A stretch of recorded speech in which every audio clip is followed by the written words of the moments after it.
High বন্ধুরা, সবাই কেমন আছো? আশা করি সবাই ভালো আছো। ঝর্ণা কিচেন নতুন একটা রেসিপি নিয়ে এসেছি। বিয়ে বাড়ির স্টাইলে আমি চাটনি তৈরি করব। তেল ছাড়া এক ফোঁটাও তেল দেবো না।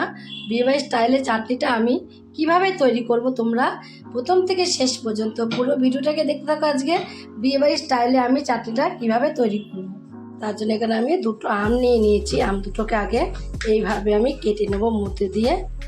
আমি মধ্যে দিয়ে কেটে নিয়ে খোলা শুদ্ধ আম দুটোকে কাটবো আজকে। এইভাবে ছোট ছোট টুকরো করে আমগুলোকে কেটে নিতে হবে।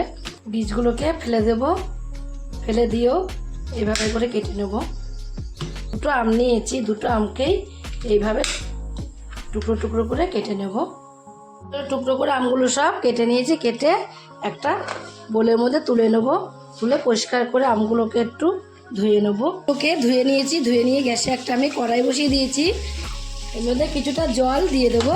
কিছুটা জল দিয়েও আমগুলোকে সব এর মধ্যে দিয়ে দেবো। দিয়ে আমগুলোকে একটু সিদ্ধ করে নেব। আমগুলো সিদ্ধ করে নেওয়ার জন্য অল্প একটু লবণ আমি এর মধ্যে দিয়ে দিয়েছি। দিয়ে কিছু সময় ঢাকা দিয়ে রাখলে আমগুলো ভালোভাবে সিদ্ধ হয়ে যাবে। কিছুক্ষণ পরে ঢাকনাটা খুলে দেখব আমগুলো কতটা সিদ্ধ হয়েছে। আমগুলো দেখো ভালোই সিদ্ধ হয়ে গেছে। এবার আমি আমগুলোকে তুলে নেব। জল শুদ্ধ তুলবো না, ছেঁকে ছেঁকে এইভাবে আমগুলোকে তুলে নিতে হবে। আমগুলো এত ভালো, একটুখানি বসিয়েছি কিছু সময়, 5 মিনিটও মনে হয়নি, তার মধ্যে আমগুলো কত সুন্দরভাবে সিদ্ধ হয়ে গেছে। আমগুলোকে নামিয়ে কড়াইটা পরিষ্কার করে আবারও কড়াইটা আমি বসিয়ে দেবো। আমগুলোকে নামিয়ে দিয়েছি, নামিয়ে আবারও আমি গ্যাসে কড়াইটাকে বসিয়ে দিয়েছি। দেখো মাপ বুঝে আমি এখানে ছোট বাটির আমি এখানে 1.5 বাটির মতো জল দিয়ে দেবো। জলটাকে একটু ভালোভাবে গরম করে নেব। জলটা গরম হয়ে গেছে। এবারে জলের মধ্যে এখানে আমি 100 গ্রামের মতো চিনি দিয়ে দেবো। চিনিটা দিয়ে একটু নাড়াচাড়া দিয়ে নেব।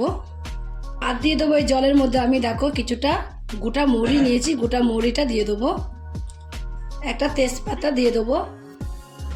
চিনি, মৌরি, তেজপাতা দিয়ে একটু ভালোভাবে ফুটিয়ে নেব। দিয়ে একটু ফুটিয়ে নিয়েছি। ফুটিয়ে নেওয়ার পর এখানে আমি কটা কিশমিশ দিয়ে দেবো। আর দিয়ে দেবো কটা এখানে কাজু দিয়ে দেবো। কাজু কিশমিশগুলো একটু এর সাথে ফুটিয়ে নেব। আর দিয়ে দেবো এবার দেখো একটুখানি ফুড কালার নিয়ে নিয়েছি। ফুড কালার দিয়ে দেবো অল্প একটুখানি। ফুড কালারটা একদমই অপশনাল, তোমরা দিতেও পারো আবার নাও দিতে পারো। আমি সামান্য অল্প একটু ফুড কালারের মধ্যে দিয়েছি।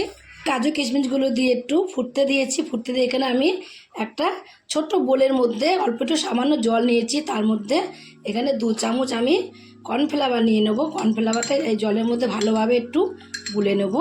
কর্নফ্লাওয়ারটা ভালোভাবে জলের মধ্যে গুলে আমি কর্নফ্লাওয়ারটা এর মধ্যে দিয়ে দেবো। একটু গাঢ় হবে তার জন্য কর্নফ্লাওয়ারটা আমি এর মধ্যে গুলে দিয়ে দিয়েছি। দিয়ে কর্নফ্লাওয়ারটা দিয়ে একটু এভাবে একটু মিশিয়ে নেব। মিশিয়ে নিয়ে যে আমগুলোকে আমি এখানে রেখে দিয়েছিলাম সেই আমগুলোকে দিয়ে দেবো। সিদ্ধ করে রাখা আমগুলো সব দিয়ে দেবো। দিয়ে আমগুলোকে দিয়েও একটু ফুটিয়ে নেব। তোমরা তো অনেক রকমের আমের চাটনি করে খাও বা আচার করেও খাও। এইভাবে একবার চাটনি করে তোমরা না খেলে বুঝতে পারবে না যে এটা কতটা টেস্টিং হয়। মানে আমি আগে যখন সিদ্ধ করেছিলাম আমগুলো অল্প একটু লবণ দিয়েছিলাম। সামান্য অল্প একটু লবণ দিয়ে দেবো। সামান্য অল্প একটু লবণ দিয়েও দেখো ফুটিয়ে নেবো একটু সামান্য। কিছু সময় ফুটালেই হয়ে যাবে। কর্নফ্লাওয়ারটা দিয়ে একটু আমগুলো আমি ফুটতে দিয়েছি। ফুটতে দিয়ে এখানে আবারও ছোট্ট একটা বোল নিয়ে নিয়েছি। ছোট বোলের মধ্যে এখানে আমি বেকিং সোডা নিয়ে নেবো। অল্প একটুখানি বেকিং সোডা নিয়ে নেবো। এই বেকিং সোডাটার মধ্যে এখানে পাতিলেবু নিয়েছি। পাতিলেবুটাকে চিপে বেকিং সোডার মধ্যে দিয়ে দেবো। পুরো চিপে রসটাকেই দিয়ে দিতে হবে। চিপের রসটাকে এইভাবে একটুখানি ভালোভাবে ফাটিয়ে নিতে হবে। এইসব টিপসগুলো কিন্তু ঠিকঠাক তোমরা ঠিক রাখবে। একটু ফুটিয়ে নিয়েছি। দিয়ে এই যে লেবুর দিয়ে আর আমি এখানে একটু বেকিং সোডা দিয়ে তৈরি করে রেখে দিয়েছিলাম, সেটাকেও এর মধ্যে এবার দিয়ে দেবো।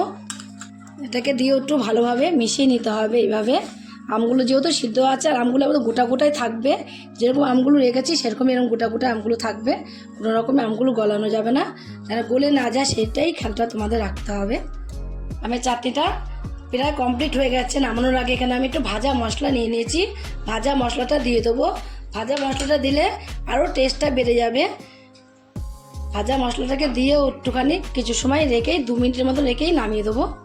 চাটনিটাকে আমি কমপ্লিট করে নামিয়ে নিয়েছি। এইভাবে তোমরাও একদিন বিয়েবাড়ির মতন বাড়িতেও তৈরি করা যায়।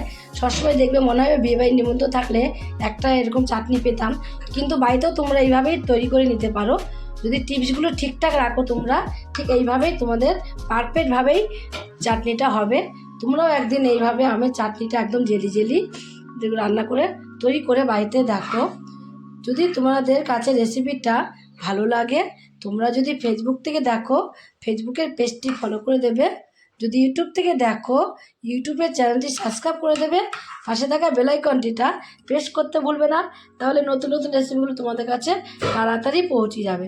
আমার চ্যানেলগুলো নতুন বন্ধুই থাকো, সাবস্ক্রাইব করোনি প্লিজ সাবস্ক্রাইবটা করে দিও, সবার আগে তোমাদের কাছে নোটিফিকেশন ঢুকে যাবে।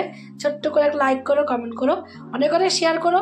নমস্কার বন্ধুরা, দেখা হবে আবার পরের রেসিপিতে।